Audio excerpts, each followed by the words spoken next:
안녕하세요. 오늘도 사연살롱을 찾아주셔서 감사합니다. 결혼 20년 차 여성이에요. 결혼 전에 남편이 그런 말을 한 적이 있어요. 결혼 20주년 때는 스위스로 여행을 가자고요. 그때는 우리의 결혼 생활이 영원히 지속될 줄만 알았기 때문에 꼭 스위스가 아니어도 어디든 함께 갈 수 있을 줄 알았어요. 그런데 어디 인생이 생각처럼 되나요? 매일매일 날씨가 바뀌는 것처럼 사람 마음도 시시각각 변한다는 걸 그때는 몰랐던 거예요. 아무리 사이가 좋던 부부도 20년 가까이 살다 보면 배우자의 숨쉬는 소리도 소음처럼 들리는 날이 온다는 걸 말이죠. 마음이 변하는 거야 어쩔 수 없겠지만 그래도 검은 머리가 팥불이 되도록 부부의 연을 맺고 살겠다고 약속한 사이라면 적어도 만날 때 그랬던 것처럼 헤어질 때도 예의는 지켜야 한다고 생각해요. 그런데 10수년을 함께 살아온 제 남편은 예의는커녕 너무도 치졸하게 이별을 통보하더군요. 그것도 제가 인생에서 가장 힘들었던 순간에 말이죠. 마지막까지 제 가슴을 찢어놓지만 않았더라면 이렇게 공개적으로 사연을 보내지는 않았을 거예요. 살면서 힘든 순간도 많았지만 그래도 행복한 기억도 있으니까요. 남편과 제가 처음 만난 건 대학을 졸업하고 직장인이 된 지 1년쯤 됐을 때였어요. 일도 얼추 손에 익었고 업무 돌아가는 방식도 파악이 돼서 조금은 숨을 돌릴 수 있는 상황이었어요. 그러다 보니 퇴근 후 시간을 친구들을 만나 술자리를 갖는 걸로 허비하는 날이 많았어요. 직장인들이라면 다들 아실 거예요. 전날의 음주가 다음날 컨디션에 얼마나 지대한 영향을 끼치는지를요. 그뿐인가요? 술값으로 생각지도 않은 지출을 하다 보니 월급을 받고도 통장은 늘 텅장이 되고 말았죠. 그래서 안 되겠다 싶어 술자리를 끊고 취미생활을 하기로 했어요. 수영을 배울까 영어 학원을 다닐까 며칠을 고민했지만 딱히 끌리는 게 없더라고요. 그러던 와중에 저희 오빠가 인터넷을 통해 만난 축구 동호회 사람들과 주말마다 시합을 한다는 얘기를 듣고는 당장 PC 앞으로 달려갔죠. 그렇게 한참을 서치해서 발견한 게 바로 영화 동호회였어요. 이거라면 실증 안 내고 열중할 수 있겠다 싶었죠. 사실 제가 영화를 광적으로 좋아하거든요. 지금은 고대 유물처럼 여겨지는 비디오 테이프 시절에 저는 저희 집 근처에 있던 비디오 대여점에서 VIP 손님이었을 정도였어요. 이후 DVD 대여점이 등장했을 때도 마찬가지였죠. 엄마가 그러는데 저는 4, 5살 때부터 영화를 그렇게 좋아했대요. TV에서 영화가 나오면 그 앞에 앉아 한참을 넋놓고 영화를 볼 정도였다네요. 예술 영화부터 헐리우드 블록버스터 영화까지 가리지 않고 다 찾아볼 정도로 저희 영화 사랑은 유별났어요. 그러다 취업 준비로 바빠지고 취업 후에는 회사에 적응하느라 정신이 없어서 한동안 극장도 제대로 가지 못했었죠. 그러던 차에 발견한 영화 동호회는 딱 저를 위한 취미 활동이 아닐 수 없었어요. 같은 취미를 가진 사람들이 모여 함께 취미 활동도 하고 친목을 도모할 수 있는 모임이라니 이보다 좋을 순 없었죠. 저는 그 영화 동호회에서 남편을 만났어요. 보는 걸 즐기던 저와는 달리 남편은 한때 영화 감독이 꿈이었던 사람이었어요. 하지만 어려운 집안 형편 때문에 꿈을 포기하고 직장인으로 살고 있었죠. 꿈이 밥을 먹여주지는 않으니까요. 동호회 사람들 대부분이 직장인이다 보니 주로 퇴근 후나 주말에 모여 상영회를 갔거나 단체 영화 관람을 했어요. 비슷한 성향을 가진 젊은 남녀들이 모여 여가 시간을 함께 보내다 보니 동호회 안에서 커플로 이어지는 경우가 꽤 있었어요. 저희 부부도 마찬가지였고요. 회원 대부분이 결혼 정년기의 남녀들인데다 보니 당연한 일이었는지도 모르겠네요. 동호회 내 커플이 생기는 건 문제가 아니었지만 두 사람이 결배를 하게 될 때는 꼭 문제가 생겼어요. 둘 중 하나 혹은 둘 다 동호회를 탈퇴하곤 했거든요. 아무래도 동호회 내에서 자신들의 연애사를 다 아는 데다 헤어진 연인과 친했던 회원들도 있어서 불편해서 그런 거겠죠.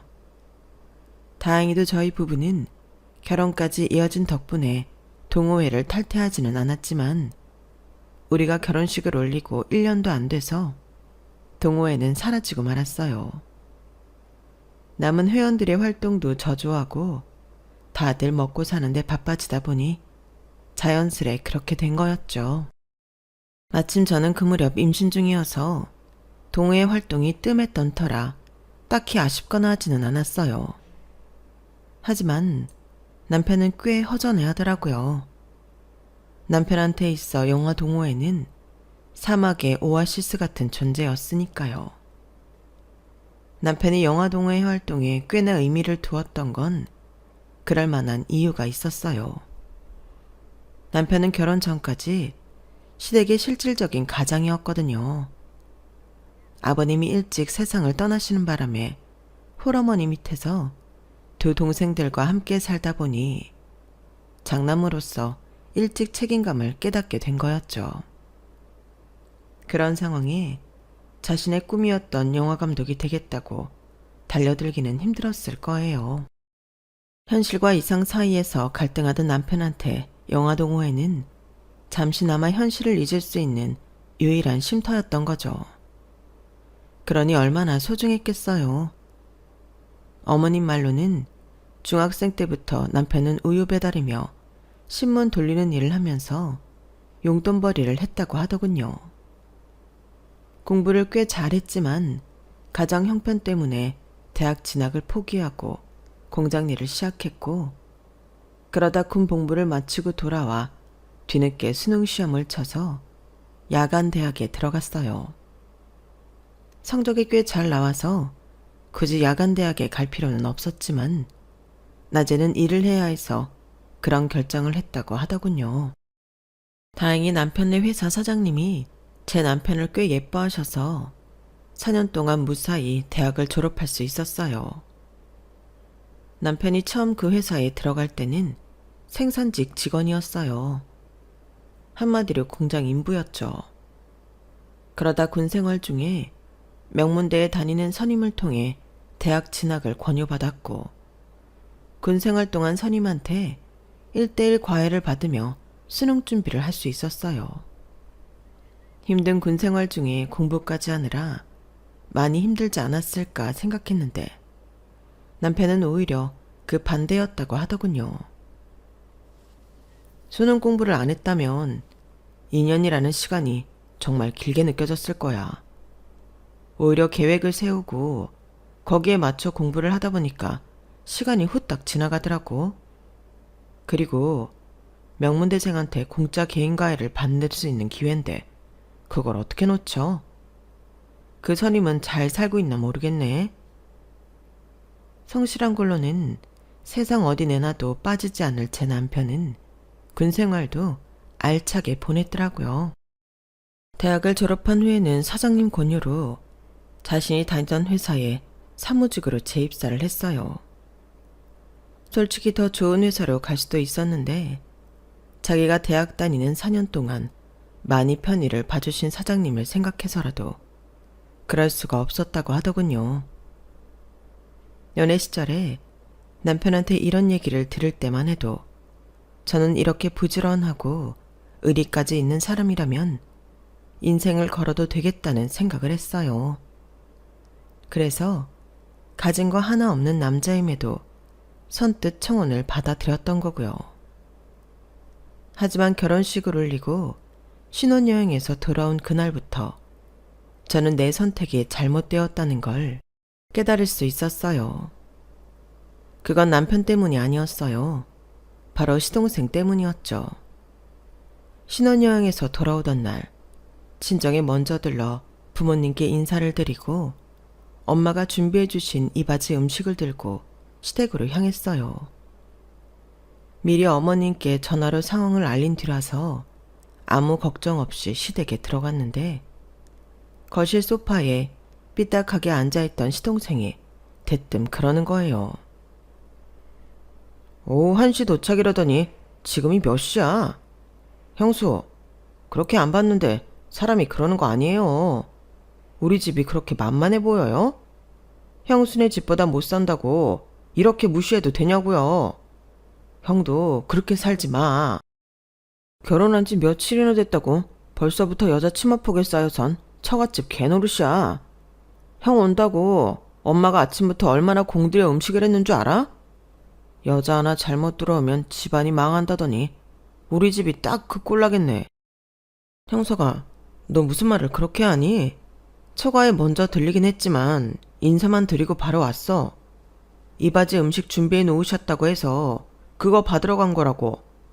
어머니한테도 미리 말씀드린 일인데 왜 네가 나서서 큰 소리야. 잘 알지도 못하면서.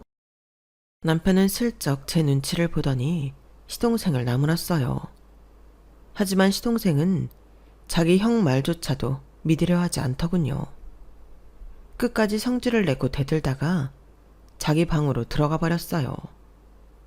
그런데 정말 이해가 안 가는 건 어머님 태도였어요.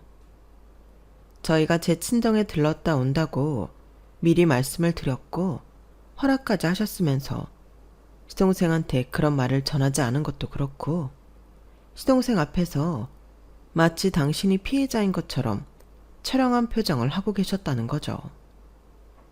어머님은 시동생 입장에선 충분히 오해할 만한 행동을 하셔놓곤 자기는 모르는 일인 척 행동하시는 게 더 얄밉더라고요. 시동생의 거친 행동은 그날 이후에도 이어졌어요. 말로는 저를 형수라고 불렀지만 대하는 태도는 마치 자기 집 종부리듯 했거든요. 제가 시댁에 갈 때마다 사소한 물심부름부터 밥 차린 것까지 죄다 시켰어요. 자기는 빈둥거리고 집안에서 놀고 있으면서 말이죠. 처음엔 아직 철이 덜 들어서 그런가 보다 생각하고 넘기곤 했는데 이게 날이 갈수록 점점 더 심해지는 거 있죠. 제가 임신을 하고 7개월 차에 들어섰을 때였어요. 마침 추석이 돌아와서 차례 음식을 어떻게 해야 하나 고민이 되더라고요. 몸도 무겁고 당시 회사 업무 때문에 스트레스를 많이 받아서 몸 상태가 안 좋았거든요. 그래서 어머님께 전화해 전이랑 나물은 제가 준비해서 추석 당일 아침에 찾아뵙겠다고 했어요. 전이랑 나물은 저희 친정엄마가 대신 준비해 주시겠다고 해서 그렇게 하기로 한 거죠. 어머님도 그러라고 하셔서 마음 놓고 있었는데 추석 전날 밤에 시동생이 술에 잔뜩 취해서는 저희 집으로 온 거예요. 자장이 다 되어가는 시간에 누가 현관 초인종을 쉴 새 없이 연달아 누르더라고요.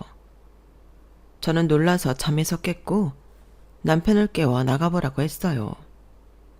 그랬더니 시동생이 몸도 가누지 못하는 상태로 신발까지 신고 집 안으로 들어오지 뭐예요. 방문 틈으로 그 모습을 본 저는 서둘러 옷을 껴입었어요. 그런데 그러는 사이 시동생이 다짜고짜 욕설을 퍼붓더라고요. 에이씨, 늙은 시어머니는 차례 음식 만드느라 아침부터 개고생인데 며느리라는 년은 팔자 좋게 퍼 자고 있네. 야, 안 일어나? 당장 나와. 남편은 자기 동생의 입을 틀어막으며 조용히 하라고 야단을 쳤어요. 하지만 남편보다 덩치가 큰 시동생은 지 형까지 밀어내고는 안방을 향해 다가왔어요. 그리고는 방문을 확 열어 젖히고는 제 얼굴에 대고 또다시 욕설을 퍼붓더군요. 내가 너 처음부터 마음에 안 들었어. 네 눈에는 우리가 거지 새끼로 보이냐? 네가 뭔데 우리 엄마를 종부리듯 부려먹냐고. 도련님, 진정해요. 그런 거 아니라고요. 출산이 얼마 안 남아서 몸도 무겁고 지금 내 몸 상태가 말이 아니에요. 그래서 음식 준비해서 아침에 찾아뵙겠다고 한 거라고요. 가서 냉장고 열어보세요. 차례 음식도 이미 다 해놨다고요. 하, 애 가진 걸로 유세 떨고 있네. 딴 집 여자들도 다 하는 거 가지고 어디서 유세야? 뭐? 몸이 안 좋아? 네 몸이 안 좋으면 늙은 우리 엄마보다 안 좋겠냐? 이게 뻑하면 핑계만 대고 누굴 바보 병신인 줄 알아? 신발까지 신은 채로 안방까지 들어와 저를 향해 손을 쳐들자 남편이 달려들어와 시동생을 밀쳤어요. 그 바람에 형제간의 육탄전이 벌어지고 말았죠. 덩치 큰 시동생한테 남편은 상대가 안 됐어요. 겁에 질린 저는 경찰에 신고를 했죠. 신고를 받고 온 경찰에 의해 끌려가면서도 시동생은 제게 욕설을 퍼부었어요. 그렇게 추석 당일을 파출소에서 보내게 된 시동생과 우리 부부는 결국 그날 시댁에 가지 못했어요. 제가 충격을 받아 하혈을 했거든요. 경찰차에 실려 근처 병원 응급실로 실려갔지만 이미 늦었더라고요. 뱃속에서 아이가 사산이 된 거예요. 그렇게 첫 아이를 잃은 저는 한동안 정신을 차릴 수가 없었어요. 7달을 품어온 아이가 세상 빛도 보지 못한 채 무지개 다리를 건넜다는 사실을 받아들이기 힘들었거든요. 더불어 내 아이를 죽음으로 몰고 간 시동생도 용서가 안 돼서 가슴속에 커다란 응어리가 생겨버렸죠. 몸을 추스르고도 한동안 시댁에 발길을 두지 않았어요. 시동생 얼굴을 마주하면 꾹 참고 있는 우라가 치밀어 오를 것 같았거든요. 유산을 하고 1년간 시댁에 발길을 끊고 사는 동안 제사나 명절, 어머님 생신 때면 남편 혼자 시댁에 가곤 했어요. 그러다 다시 제가 시댁에 발을 들이게 된 건 시동생 결혼 때문이었어요. 변변한 직장도 없이 간간히 아르바이트로 용돈벌이를 하던 시동생이 같은 식당에서 일하던 여자를 임신시키는 바람에 결혼을 하게 되었거든요. 사실 시동생 결혼식에도 가고 싶지 않았지만 남편이 하도 부탁을 해서 가게 된 거였어요. 시동생도 그렇고 여자도 그렇고 벌어놓은 돈이 없어서 신혼집을 구할 돈도 없더라고요. 하는 수 없이 시동생 부부가 시댁에 들어가 어머님과 함께 살게 되었죠. 그런데 정신 빠진 시동생이 신혼여행에서 돌아와 뭐라고 했는지 아세요? 어찌됐건 간에 우리가 엄마 모시고 살게 됐으니까 형이 생활비 좀 보태. 장남이 해야 될 부모 부양을 우리 부부가 하는데 그 정도는 해줘야지. 안 그래? 그렇다고 많이 바라는 건 아니야. 매달 100만 원씩만 보내. 선심 쓰듯 액수까지 정해 부르는 시동생을 보니 어이가 없었어요. 어머머, 도련님, 그게 무슨 소리예요? 우리가 도련님한테 강제로 어머님 모시고 살라고 한 것도 아니잖아요. 도련님이 신혼집 구할 돈이 없어서 본가에 들어와 살기로 한 거면서 우리한테 생활비를 내라뇨? 게다가 100만 원이나 내라니 이게 말이 되는 소리예요? 그럴 거면 신혼집 구해서 나가 사세요. 시동생한테 쌓인 게 많았던 저는 전처럼 당하고 있지만은 않았어요. 그러자 남편도 저를 거들어서 한마디 하더군요. 네 형수 말이 맞다. 네가 능력이 안 돼서 어머니한테 신세 지고 사는 걸 왜 우리가 생활비까지 대줘야 하니? 아, 형, 정말 1억이야? 상황이 어떻든 간에 우리 부부가 엄마 모시는 건 맞잖아. 그리고 내 와이프는 임신 중이라서 일도 못하는데 나 혼자 생활비를 어떻게 감당하냐고. 형이 돼서는 그 정도도 이해 못해줘? 형, 진짜 많이 변한 거 알아? 여자 하나 잘못 들어와서 우리 형제 우애까지 완전 갈라놨다고.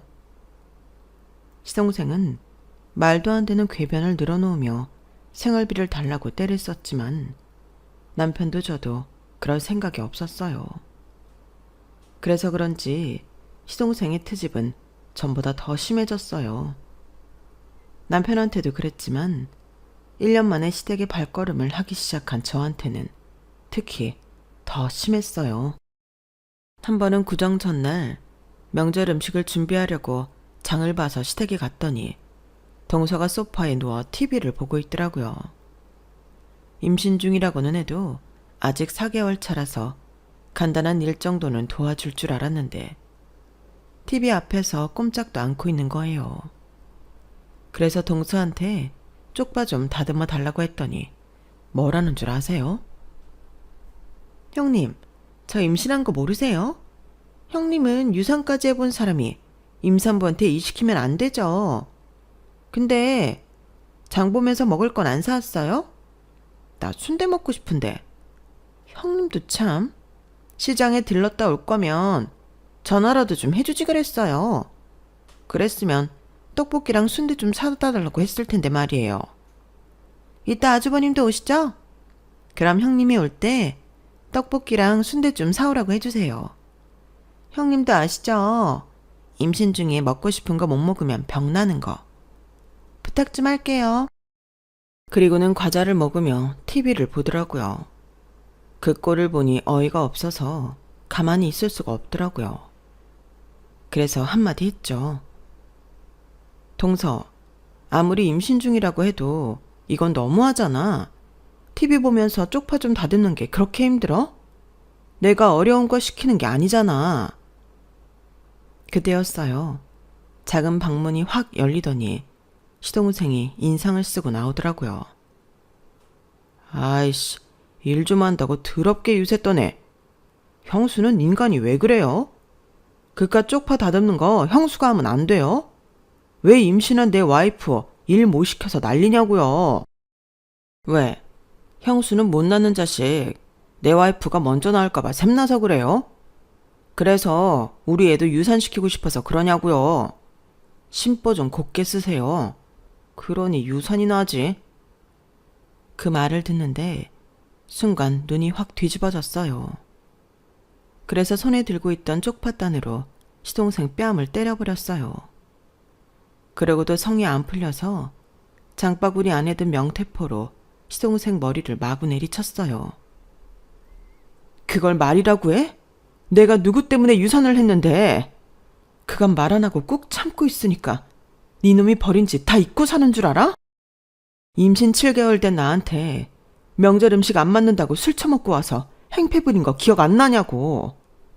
내 새끼는 그렇게 죽여놓고 네 새끼는 잘못될까봐 이 난리니? 네가 그러고도 사람 새끼야? 말해봐 이 자식아.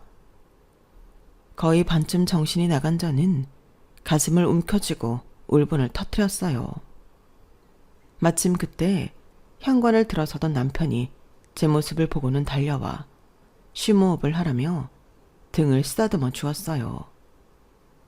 그 와중에도 시동생은 버럭 소리를 질러대며 발광을 했죠. 아이씨, 당신 미쳤어? 냄새나게 그딴 걸로 사람을 때리면 어떡해? 그리고 내가 틀린 말 한 거 아니잖아. 형수가 자식 못 지키고 죽인 것도 사실이고 내 와이프가 임신한 거 샘나서 일 시키려고 하는 것도 사실이잖아. 근데 내가 뭘 잘못했다고 이 지랄이야. 그때였어요. 저를 달래고 있던 남편이 벌떡 일어나더니 시동생 얼굴에 주먹을 날렸어요. 그리고는 주먹을 부들부들 떨면서 그러더군요. 사람이 할 말이 있고 안 할 말이 있는 거야. 자식 잃은 사람한테 어떻게 그런 소리를 할 수 있어? 네 형수가 지금 어떤 심정으로 여기에 와 있는지 너 정말 모르겠어? 네가 이 사람이랑 나한테 무슨 짓을 저질렀는지 정말 모르느냐고. 너란 놈이 글러먹은 건 진작부터 알고 있었지만 이제 더는 못 봐주겠다. 앞으로 너는 나나 네 형수 볼 생각 마. 네가 이 집에 있는 한 우린 앞으로 이 집에 찾아오는 일 없을 거야. 남편은 그 길로 저를 데리고 집으로 돌아왔어요. 그리고 그날 이후 본가엔 발도 들이지 않았죠. 시어머니를 통해 동서가 아이를 낳았다는 소식을 들었을 때도 그랬고, 이듬해 제가 아이를 출산했을 때도 그랬고, 몇 년 뒤 시동생이 이혼을 했을 때도 남편은 본가에 찾아가지 않았어요. 어머님과 밖에서 식사를 하는 적은 있어도 시동생과 함께 얼굴을 마주하는 일은 절대 없었죠. 저희 아이들이 중학교에 입학하던 해 어머님이 세상을 떠나셨을 때도 남편은 장례식장에서 만난 시동생과 눈도 마주치지 않았어요. 처음엔 나를 위해 동생과 연을 끊은 남편한테 미안한 마음이 컸지만 시간이 지남에 따라 그런 마음도 시들해졌어요. 그렇게 시간은 흘러 저희 아들이 고등학생이 되었어요. 남편과 결혼한 지 19년이 되는 해였죠. 신혼 초에 남편이 그런 말을 한 적이 있었거든요. 결혼 20주년 때는 스위스로 여행을 가자고요. 저는 그때를 대비해 수년째 적금을 들어왔어요. 지금도 그렇지만 예전에도 스위스는 물가가 비싼 나라라서 우리 세 식구가 스위스 여행을 하려면 적어도 2, 3천은 있어야 한다는 걸 알고 있었거든요. 적금이 만기가 되어 통장에 목돈이 들어오자 남편한테 슬쩍 스위스 얘기를 흘렀어요. 요즘 사람들이 스위스로 많이들 여행 가더라. 드라마에서 현빈이랑 손예진이 처음 만났던 곳이 스위스잖아. 그 정도 운을 띄우면 알아들을 줄 알았는데 남편이 묵묵부답인 거예요. 그래서 안 되겠다 싶어 대놓고 말했죠. 스위스 여행을 하려면 못해도 2주 정도는 회사에 휴가를 내야 하는데 그러려면 남편한테 미리 얘기해 둬야 할 것 같아서였죠. 여보, 우리 신혼 때 자기가 했던 약속 기억나? 결혼 20주년 때 스위스 여행 가자고 했었잖아. 나 그래서 적금도 들었어. 그게 벌써 만기가 돼서 통장에 돈이 들어왔더라고. 자기 내년 초에 휴가 낼 수 있어? 건우 학교 때문에 여름방학이나 겨울방학 중에 가야 되는데 아무래도 겨울이 나을 것 같아서 말이야. 그런데 그 말을 들은 남편이 심각한 표정으로 그러는 거예요. 여보, 그 여행 몇 년만 미루면 안 될까? 실은 내가 죽기 전에 꼭 해보고 싶은 게 하나 있는데 잘하면 곧 이룰 수 있을 것 같거든. 그러면서 남편이 그동안 자신이 준비해온 단편영화 얘기를 꺼냈어요. 틈틈이 시나리오도 다 써놨고 필름 메이커스에 들어가서 촬영을 맡아줄 사람과 주연 배우까지 이미 다 알아놨다고 하더라고요. 당신도 알잖아. 나 영화 감독이 꿈이었던 거. 그렇다고 이제 와서 내가 회사 때려치우고 영화 감독이 되겠다는 건 아니야. 다만 단편 영화 하나쯤은 내 이름을 걸고 만들어 보고 싶어. 요즘엔 DSLR 카메라로 영화를 찍을 수 있기 때문에 예전처럼 돈 많이 안 들이고도 찍을 수 있겠더라고. 당신이 허락만 해준다면 적금 들었다는 그 돈 조금만 내가 쓰고 싶은데 안 될까? 살면서 남편이 자신을 위해 돈을 쓰겠다고 한 적은 단 한 번도 없었어요. 늘 회사와 집 밖에 모르는 사람이었거든요. 그런 사람이 오죽하면 이런 소리를 할까 싶어서 단칼에 거절을 할 수 없겠더라고요. 죽은 사람 소원도 들어준다는데 산 사람 소원 하나 못 들어줄까 싶어서 알겠다고 했죠. 남편은 제 말에 뛸 듯이 기뻐했어요. 이렇게 환하게 웃는 남편 얼굴은 처음 보는 것 같더군요. 남편은 제가 준 1,000만 원으로 스텝을 모으고 장비를 빌려서 본격적으로 영화 작업에 들어갔어요. 제게 말은 안 했지만 이미 프리 프로덕션 단계는 시작돼 있었더라고요. 이제 크랭크인만 남은 셈이었죠. 그렇게 남편은 퇴근 후 시간과 주말을 이용해 영화를 찍기 시작했어요. 독립영화를 만들어 본 분들이라면 다들 아시겠지만 단편 영화를 찍을 때 가장 많이 들어가는 비용 중 하나가 바로 식비잖아요.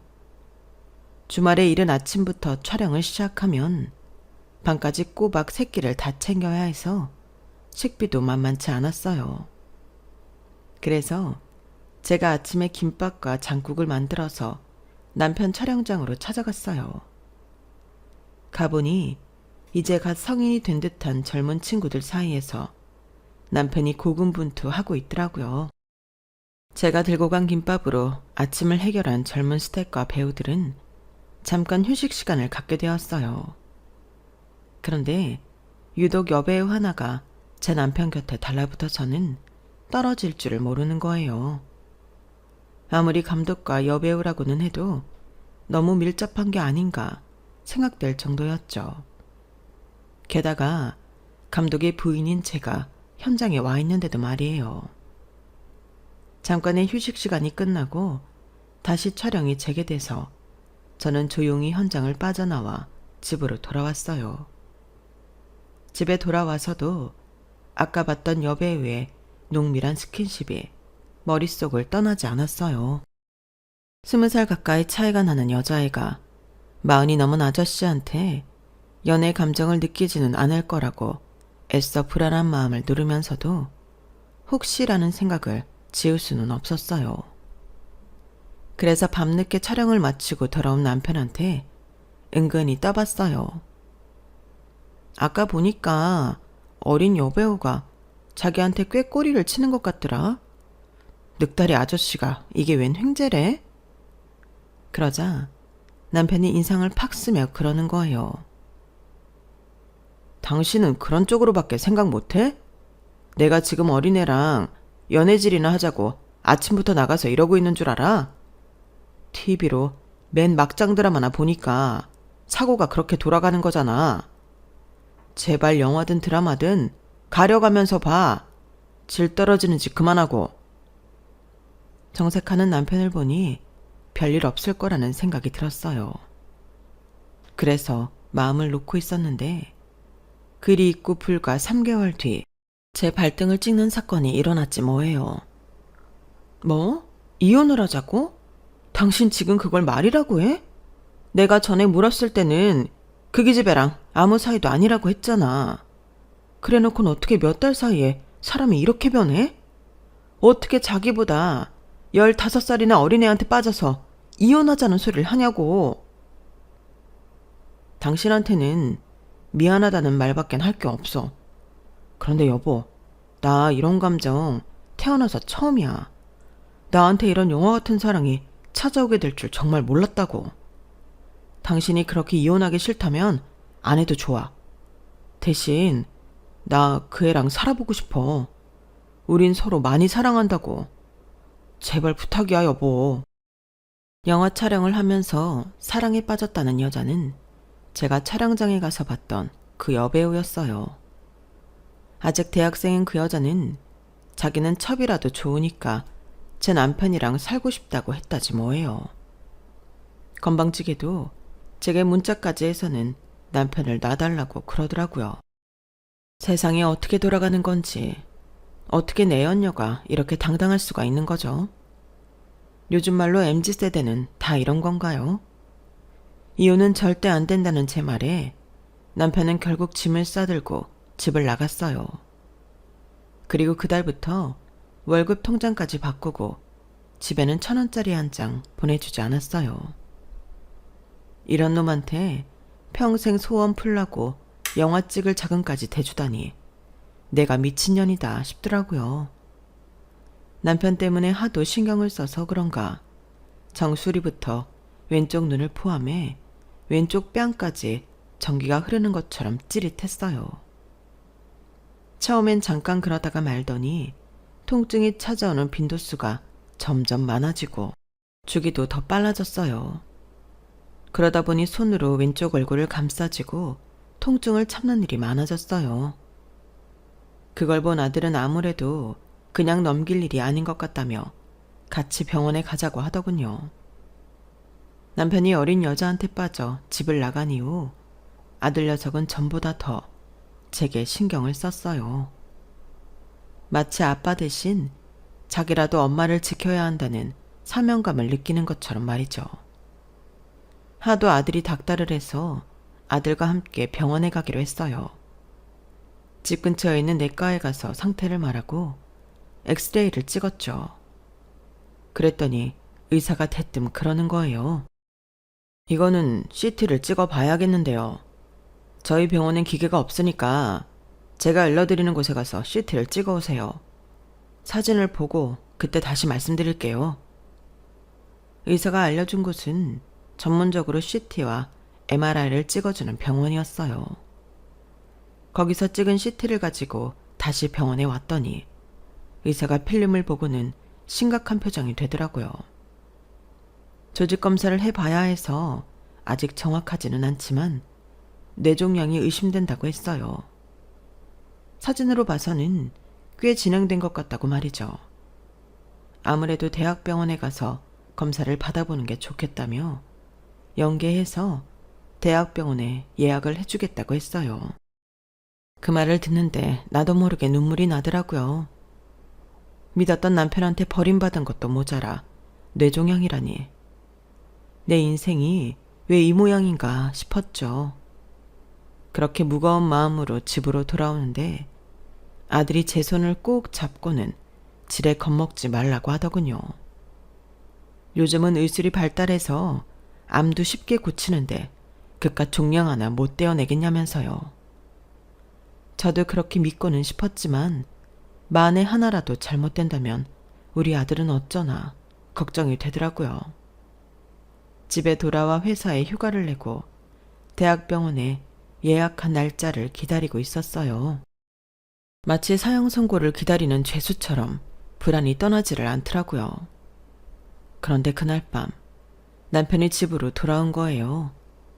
아들한테 연락을 받았다며 울먹이면서 자기가 잘못했다며 제 병이 다 나을 때까지 자기가 간병을 하겠다고 하더군요. 그래도 그간 살아온 정은 있어서 일어나 싶었어요. 지난 몇 달간 그렇게 미워했던 남편인데 조금은 마음의 상처가 아무는 기분이었죠. 집으로 돌아온 남편은 마치 제가 곧 죽을 사람이라도 되는 양 손에 물도 못 묻히게 하고 자기가 모든 일을 도맡아 했어요. 심지어 회사에 휴가까지 내고 말이죠. 24시간을 제 곁에 붙어서 밀착 간호를 하는 남편이 조금은 귀찮기도 했지만 한편으로는 기분이 좋더라고요. 시간은 흘러 대학병원에 검사를 받으러 가기 전날이었어요. 어떤 검사를 할지 모르겠지만 혹시 피 검사를 할지 몰라서 금식을 하고 침대에 누워 있었어요. 그런데 거실에서 남편 휴대폰 벨소리가 들리더라고요. 평소랑 달리 남편이 휴대폰을 들고 베란다로 나가지 뭐예요. 아무래도 전화 건 사람이 어린 여배우인 것 같아서 조용히 아들 방으로 갔어요. 아들 방이 베란다랑 창으로 연결돼 있어서 몰래 통화 내용을 들어볼 생각이었죠. 그런데 자기 말이 맞더라. 안방 서랍을 뒤져보니까 집사람 보험 증권이 들어있더라고. 보험이 여러 개라서 다 합하면 금액이 꽤 될 것 같아. 매달 무슨 보험비를 그렇게 내냐고 했었는데 이렇게 크게 돌려받을 줄 알았으면 몇 개 더 들으라고 할 걸 그랬어. 집사람이랑 친한 친구가 보험 일을 해서 보험을 꽤 많이 들어놨거든. 아들 녀석 말에 따르면 뇌종양이 꽤 진행된 것 같더라고. 의사가 그랬다니까 확실하겠지. 사기 정도면 생존율이 얼마나 되나? 길어도 반년 안에 세상 뜨면 베스트인데 말이야. 보험금 타면 자기가 말했던 벤츠 뽑아줄게. 벤츠만 뽑아주나? 백도 사주고 구두도 사주고 다 사주지. 나도 자기 보고 싶어. 남편의 통화 내용을 듣는데 다리에 힘이 빠져서 서 있기도 힘들었어요. 어쩌면 20년 가까이 함께 산 아내가 죽을지 모른다는데 저렇게 즐거워할 수가 있을까요? 조강지처 사망보험금으로 내 연녀한테 수입차 뽑아주겠다고 신나하는 꼴을 보니 저절로 이렇게 죽을 수는 없다는 생각이 들었어요. 뜬 눈으로 밤을 지새운 저는 다음 날 남편을 떼어놓고 혼자 병원에 갔어요. 남편이 끝까지 쫓아오겠다고 하길래 서슬퍼렇게 소리를 지르자 그제야 저 혼자 보내주더군요.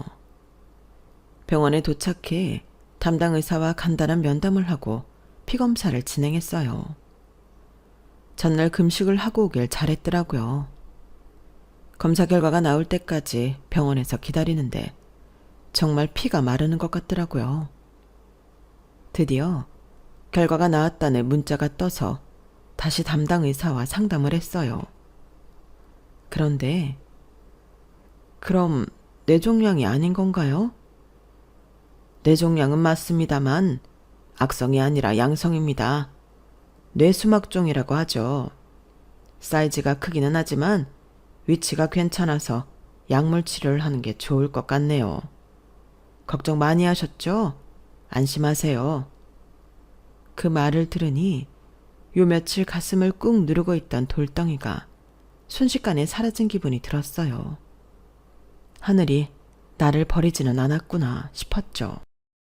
제가 집으로 돌아가자 남편이 현관까지 달려나와 결과는 어떻게 나왔냐고 집요하게 물어댔어요. 그래서 엿먹으라는 심정으로 한 달밖에 못 산다고 거짓말을 했죠. 그랬더니 남편 표정이 가관도 아니더군요. 눈으로는 웃으면서 입으로는 슬픈 척 연기를 하는데 이 인간 앞으로 절대 연기는 하면 안 될 사람 같더라고요. 나 곧 죽을 사람이니까 앞으로 한 달 동안 내가 하고 싶은 거 다 하고 살 거야. 그러니까 나 말리지 마. 어? 그래. 다 해. 자기가 원하는 거 다 해. 내가 그 정도 못 해주겠어? 내가 뭐 해주면 돼? 명품백 사줄까? 아니면 여행 보내줘? 아니지. 여행 갔다가 현지에서 잘못되면 어떡해. 여행 빼고 다 말해봐. 나 벤츠 뽑아줘. 명품백도 사주고. 아, 나 연애도 하고 싶어. 15살 어린 남자랑. 어때? 들어줄 수 있어? 그러자 남편 표정이 일그러지더군요. 당신 지금 장난해? 솔직히 말해봐. 의사가 뭐라 그랬어? 정말 한 달밖에 못 산다고 한 거 맞아? 아니지. 그래, 아니다. 왜? 내가 한 달만 살고 죽었으면 좋겠냐? 내 사망보험금으로 그냥 벤츠 사주고 명품백 사주려고? 뭐? 그간 살아온 정을 생각해서 마지막 병간호는 자기가 해주겠다고? 야, 난 또 그 말을 살짝 믿을 뻔했네.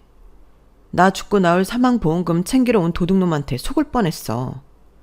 야, 나 안 죽는댄다. 나 뇌종양이 아니래. 그러니까 여기서 헛짓하지 말고 어린 네 내연녀한테나 가봐. 안 죽는다는 말에 남편은 김샘 표정이 됐어요. 그리고는 입술을 부들부들 떨더니 그러더라고요.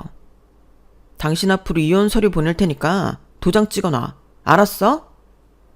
남편은 올 때 들고 온 가방에 다시 짐을 싸들고 휑하니 나가버렸어요. 그렇게 집을 나간 남편은 얼마 뒤 싸늘한 주검이 되어 제 눈앞에 나타났어요.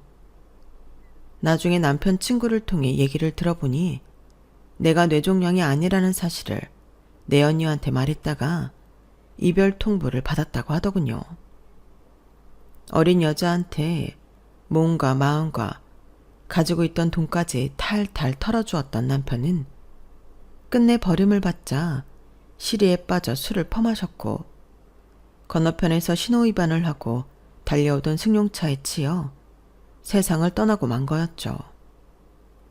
내 사망보험금을 노렸던 남편은 제 손에 거액의 사망보험금과 가해자 측이 건넨 거액의 합의금을 남겨주고 떠난 거예요.